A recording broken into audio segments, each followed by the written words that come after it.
Hej mennesker, og velkommen til part 2 af Onturn. Som I kan se, så har jeg købt premium, eller guldopgradering. Og Hvordan det kan man se det? er, du ved, det er sort, det der nede jo. Hvorfor noget sort? Kan du ikke se menuen, og det der, det er jo sort? Når de der bar rundt om? Mm. Ja. Så det er skide fedt. Ja, Fedt, man. jeg står lige stille, fordi jeg lige hurtigt sætter timeren til. Sådan. Det glemte du sidste gang. This my shit. All I gonna try to do like this.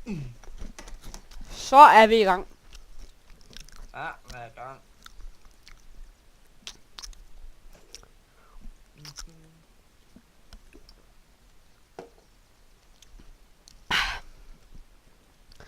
Men jeg har hørt fra mange, at det skulle være hver en dollar hver. Så jeg har købt det. En bajonet. En bajonet. Hvad er det? Må lige prøve at se den? Det er sådan... Må jeg prøve at se? Jeg tror, jeg ved, hvad det er. Wow. Ikke skyd med den, jeg vil gerne lige se den. Jeg vil gerne lige se den. Jeg tror ikke, det er... Nå, det er en, det er et form, det ligner et sværd, ikke? Jo. Det er sådan en, du kan sætte på dit våben. Mm. Altså du ved, i krigen, nej, hvor er det sådan, man... Hvad gør den? i krigen, der brugte man jo sådan nogen på sine geværer. Ja. Det er en bajonet. Måske kan du højreklikke med dit våben, og så slår du med det eller et eller andet. Nej, så sigter jeg bare, når jeg højreklikker. Kan jeg vide, hvad den så gør? Måske bare ekstra damage. Ja. Close.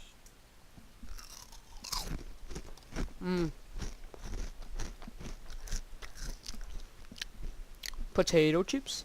Potato chips. Potato cheese with sour cream and onion. You gotta love those potato chips. Hvor er du henne? Får du også chips lige nu, eller hvad? Ja. Hvor er du henne? Batteries. Jeg har fundet batterier. Har du nogle store batterier? Skal jeg tage batterierne med? Nej. Det gør jeg. Gør du det? Vi skal ikke bruge nu sådan en Winchester clip noget. Jo, din Magnum, honey. Er det den til? Nå. Nå. Så den bruger ikke Swift magazines?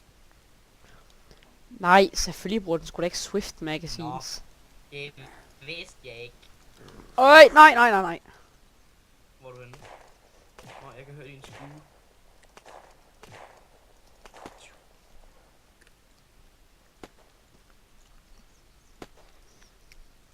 I shot some people.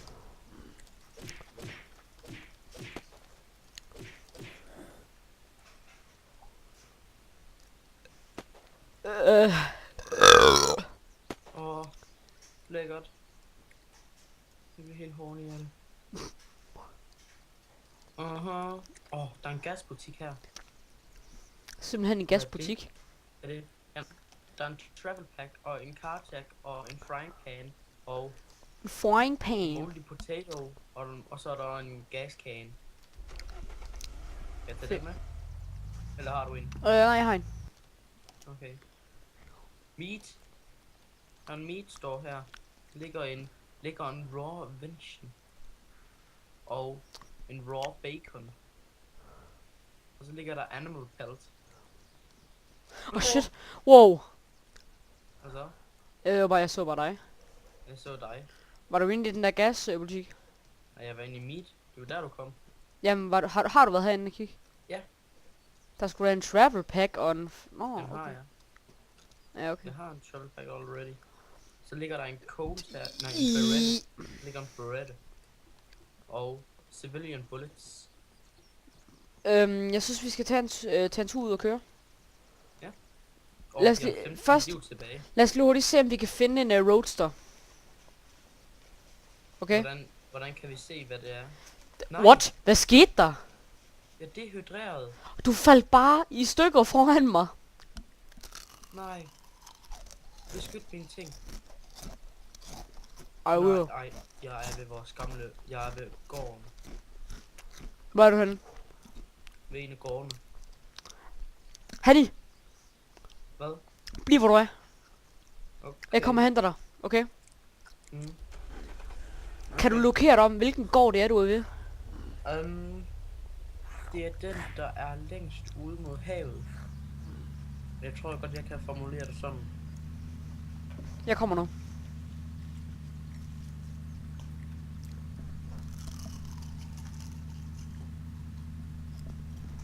Jeg stiller mig ud på vejen. Hvad er der? Hvad skete der?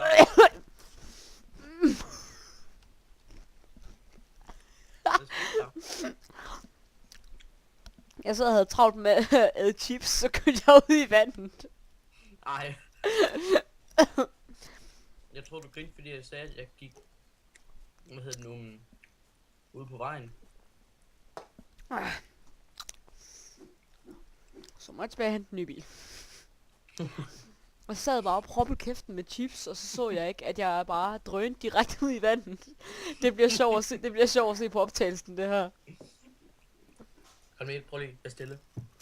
Okay. Åh.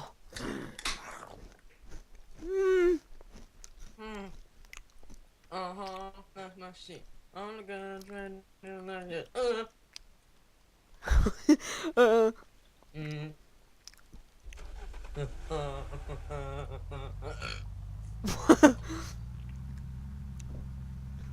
Ej, det er simpelthen bare ikke rigtigt, det her. Jeg kører som en total mongol lige nu, fordi at jeg har travlt med at proppe mig selv med chips.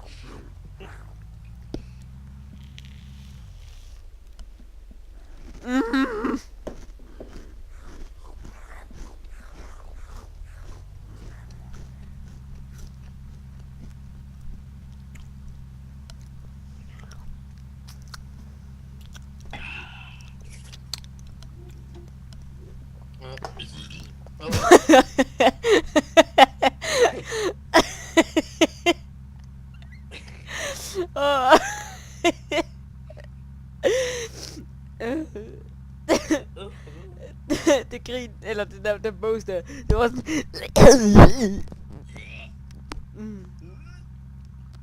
Det løb fandme sjovt. Palmine. Nej. I The Walking Dead.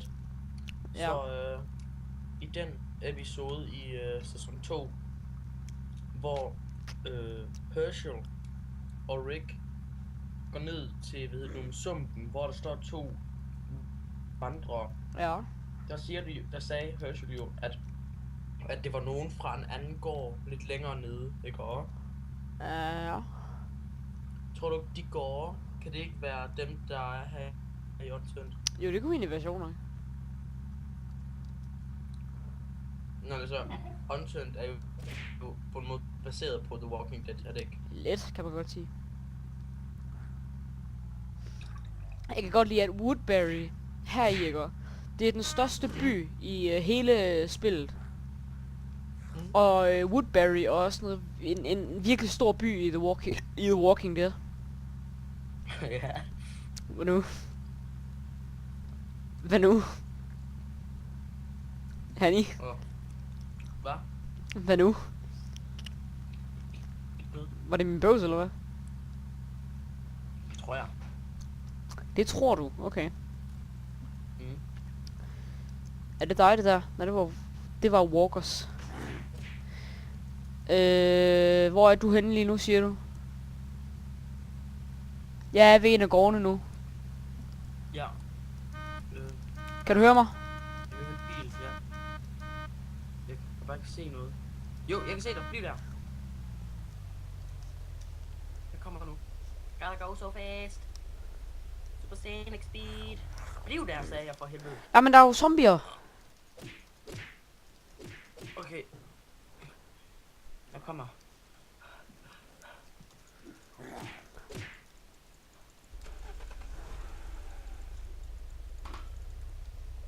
Så. Ej, det er bare løgn. Ej, for helvede. Jeg kan Okay. ikke Ja, der ligger en gastank heroppe. Har du nogen gascans på dig? Jeg har ikke en skid.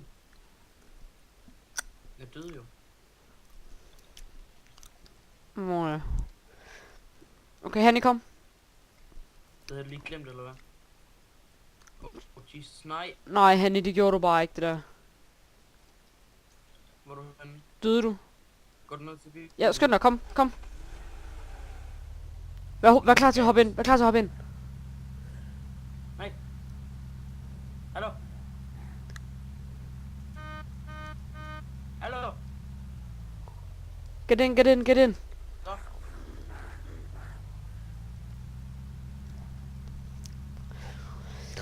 Nu håber jeg bare, det her det kan føres tilbage til Woodbury. Tror jeg. Hvad? Jeg skal have mine ting. Jeg skal have mine ting. Ja, det skal du nok få. Ved du, hvor lang tid der går, før de despawner? Nej, men jeg tror faktisk først, det er, når man logger ud af serveren. Så du burde være okay. Jeg håber, jeg fandt mig. Aha, det er smart. All good. Det er bare virkelig vigtigt, at man hele tiden holder øje med sådan noget, som dehydrering og det. Jeg så det ikke. Nej. Aha, det er smart shit. Okay, tror jeg mener det. Vi skal ud og plyndre efter noget mad, fordi jeg er sådan rimelig sulten. Nå, jeg har sgu da noget. Hvor var det, jeg døde nu? Det var i Woodbury. Det er ikke her, eller hvad? Nej. Mm. Her er skibet jo. Jeg kan ikke fucking se en skid. Det kan du nu. Hvad er det?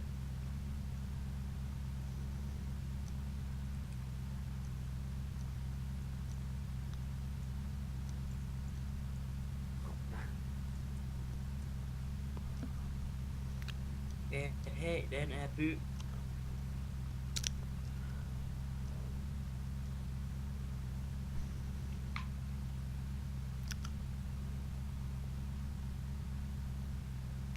5%. Det er lige heroppe. Kom, så bil. Okay, der er en post på Facebook. Der er et link på Facebook, der hedder derfor kan du ikke skide uden at tisse. Det lyder jo som et herligt emne. Ja. Og sådan, Kom nu, mand. 1%. Kom nu. Det lyder som om vi spiller vi spiller Five Nights at Freddy's. Det lyder som om vi spiller Unturned. Come on. Come on. Nej! Kalmin, jeg burde måske lige sige, at jeg kommer til at hoppe ud. Hvorhenne? Jeg tror, det var der omkring Oh skiltet my med 832. Ved du hvad? Jeg render hen og kigger, om dine ting er der nu. Jeg kan se byen nu. Jeg løber bare langs stranden. Jeg har nu, jeg har survival i fuld, og endurance er 1, og så er den i fuld. Mangler 1, og så er den i fuld. Wow, al min experience. Yeah. Shit. For helvede, Shanne. Den her episode, det er sådan en total lolleren episode. Alle dine ting er her, hvor det så du vil. Husk altid at samle din rygsæk op først. Ruksak. Kan du huske der med Rasmus? Nej. Det er der ingen, der kan huske. Så vi shutter the fuck up. Abam det. Har min flashlight. Flashlight. Jeg tænkte på, burde vi ikke finde noget gas?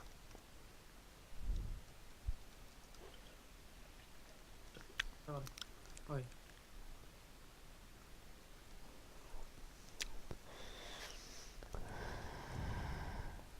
No space. Hvad?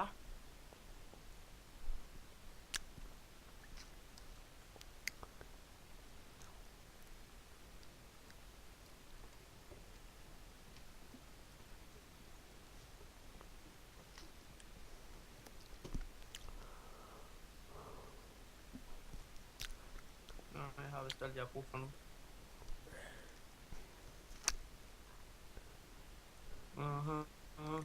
Hvad?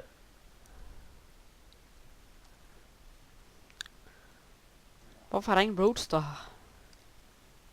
Der ligger Magnum her. Nå, den er ikke skud i. These my shit.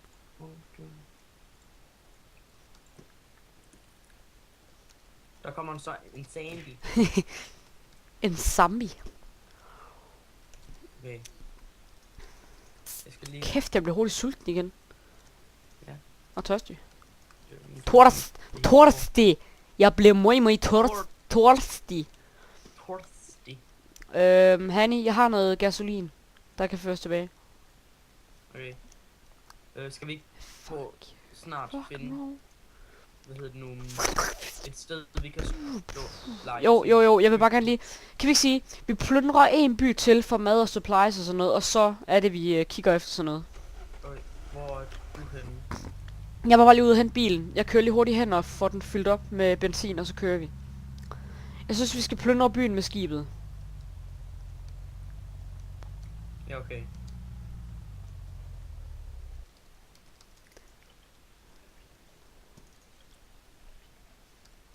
Bliver de også tiltrækket lyd som Ja.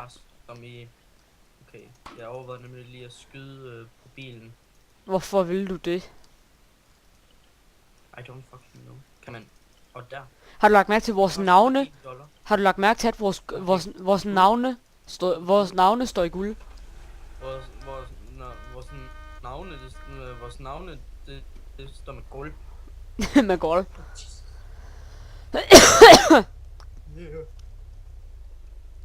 Jeg kan lide, jeg kan faktisk skyde herfra. Ja, det er mega nice, ikke? Det kan jeg godt lide ved Unturned, at du ikke bare bliver til sådan en hjælpeløs mongol, når du er i biler. Altså, du kan godt bruge kort og flashlight og guns og sådan noget i Det biler. skal vi også have fundet et kort. Ja. Ved du hvad? Skal jeg være helt ærlig, ikke? Nu lyder jeg nok som lidt for meget en pro, end det jeg virkelig er. Men jeg føler faktisk godt, at jeg kan manøvre rundt. Det hedder det ikke. Jeg føler godt, at jeg kan bevæge mig rundt uden et kort. Altså, jeg kender godt spillet godt nok nu. Ja, Men ja, et kort er selvfølgelig altid dejligt. Altid. Har du fået set det klip, by the way? Hvad? Nej, okay, men så ser du det i morgen. Altid. Hvornår kører du så for hurtigt? Det går altid. Den. Du har Den ikke... har du snakket meget om. Ja, du har ikke set den, vel? Nej. Nej, okay. Den ser du i morgen så. Hvornår kører du så for hurtigt? Gør altid. Det er ligeglad med. Det er smart shit. Lad os lige tjekke herinde, bare for sjov. Det kunne jo være, der var en crazy baby. Jeg synes, det ser sygt god komisk ud, når jeg smadrer bilen direkte ud i vandet. Og det er bare sådan, og det ligner bare, at jeg gør det med vilje, fordi at jeg kigger jo. Og så alligevel ikke.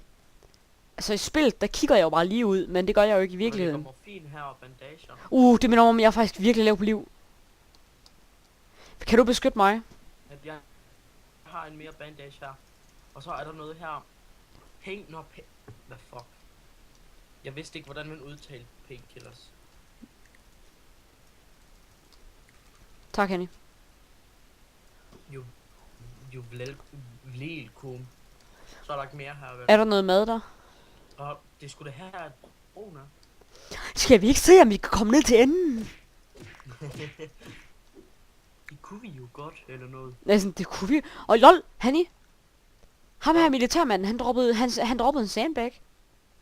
Nej. Fuck, hvor nice. Det gør det jo mega nemt at farme sandbags. For dem skal vi jo også have ved huset. Og jeg kom ind. Jeg skal lige... Reload. Jeg har ikke flere skud til min... Den her. Hvor er du henne?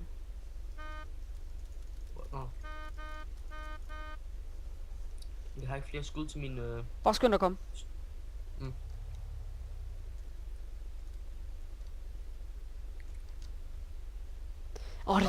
Den der bajonet, den ser mega nice ud. Men husk nu, Hanny, at revolveren, det er jo Ricks våben. Ja. Og så bruger jeg så bare crossbow, når vi finder en. Det kan være, vi finder en nu jo. Hmm. Jeg synes, for det meste, så er det næsten altid på skibet, man finder crossbow. Mm. Så... We are heading in the right direction. Ja. Synes du så, at jeg skal smide den her Maple Strike væk? Nej, altså, du skal sådan, når du er OP med hvor mange skud du har, sådan, så kan du altid smide den væk. Men ikke lige nu, det behøver du ikke. Det værste er faktisk, at det bruger NATO-magasiner, ikke? Jo, og det er sådan rimelig dyrt. Nå, Hanni, lad os loot. Var det ikke, Der er var det ikke pasta. her, vi lige var? Der er pasta og en energidrik og mad herinde. Og pasta.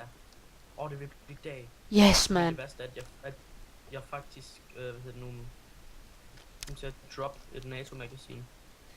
Nå, ja, det sker. Så. Så. Sådan nogle ting sker.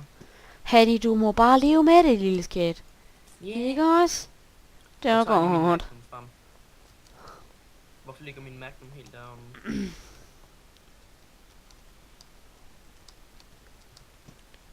Oh god, yeah. Oh.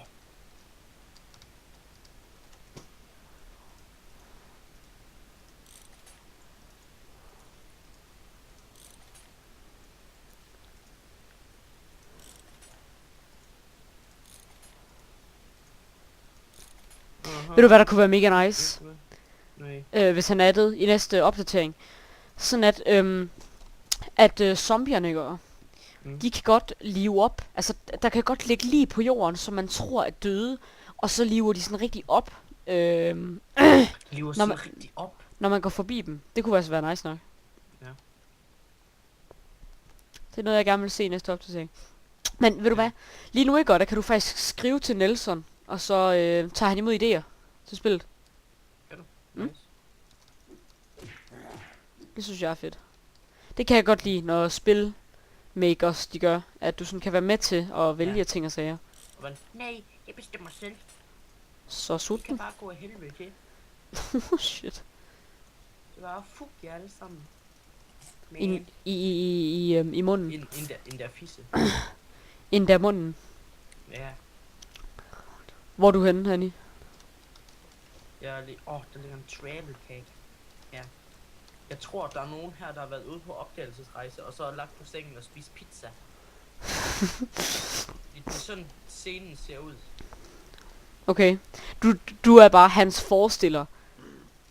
Ja. Du er ikke Hans Henrik. Du er hans forestiller. Ja. Du kan bare se et eller andet, og så kan du bare så kan du bare se det for dig, hvad der er sket. Jeg kan se et En brugt kondom, 7 damer, 1 mand. Hygge. Ja. Ja, hygge. Hygge dykke. Og der er et bonjour-klip. Det der, som Frederik manglede så meget. Bonjour. Bonjour. Bonjour. Nå ja, der er et pharmacy her. Skød du den? Ja. Skød du den, jeg var ved? Nej, jeg skød jeg en. Ja, du skød den, jeg var ved at slå ved. Nå, det var ikke meningen. Nå, men det var nok. Jeg er ligeglad. Den er kraftfuld, den her. Der ligger en travel pack herinde, men det har du vel ikke brug for. Så er tiden gået. Jeg tror lige, vi extender den her episode lidt. Det kan vi lige så godt. Vi undersøger lige hurtigt skibet. Ja, okay. Og så stopper vi episoden. Han er i pharmacy. Ja, jeg looter pharmacy. Kan du så ikke... der er mega mange racks og sådan noget her. Nice. Selvom jeg ikke rigtig har brug for det. Hvad er det? Og det er bare på. Og hvad det er? Det er shells. Det har du ikke brug for, vel? Hvor er du henne, der Hanni? ligger pil her. Der ligger pil. Hvor er du henne? Jeg er inde i det hus lige inde. Okay. Ja, tag pil med. Alle pile vi finder, dem skal vi ikke smide væk. Der er en generator. Jeg har batterier. Lol. Jeg kan egentlig godt mærke, at de dropper mere. Der var lige en zombie, der droppede en rack. Nice. Det har jeg altså aldrig set før. Det her, når det er bare en kage. Så er der jeg har ikke oplevet, at de har droppet noget endnu. Nej. Skal vi tage en generator? Hanni. Hvad? Der ligger en bue her. Nice, det kunne du Yes, det kan jeg... starte med. Ja, præcis, tænker jeg også. Må jeg lige få, Så kan- må jeg lige få pilene? Ja, ja. Nej, jeg beholder dem. Hvor er du henne? Hvad er det her? Det er et Swift Magazine. Jeg så en Hanni. zombie. Han tager den ikke. Hvad? Der ligger pile her. Ja, det er dem. Nå, okay. Nej, jeg fik ham ikke. For helvede. Han bag dig, Hanni. Flyt dig, løb. Jesus. Løb. Han tager den ikke, løb. Nej, hvad sker der? Jeg dør. Han tager den ikke, lad nu være. Løb. Jeg tager dem bagfra. Jeg har ikke flere skud allerede. Han tager den ikke, jeg har masser af ting, der kan give liv. Kom, Okay. følg mig. Jeg har mistet lidt liv. Følg mig. Okay, kan vi ikke? Jeg kan se, du rigtig har gjort din Magnum overpower. Ja, det eneste jeg har givet den, det er sådan et sigte. Der er batterier her igen. Hanni, Ja, okay. jeg har mere til dig, hvis det er. Jeg ser bare lige, hvor meget jeg har brug for. Brækket det lige benene, eller hvad? Nej. Okay. That's my shit. Åh, skal Det er sådan-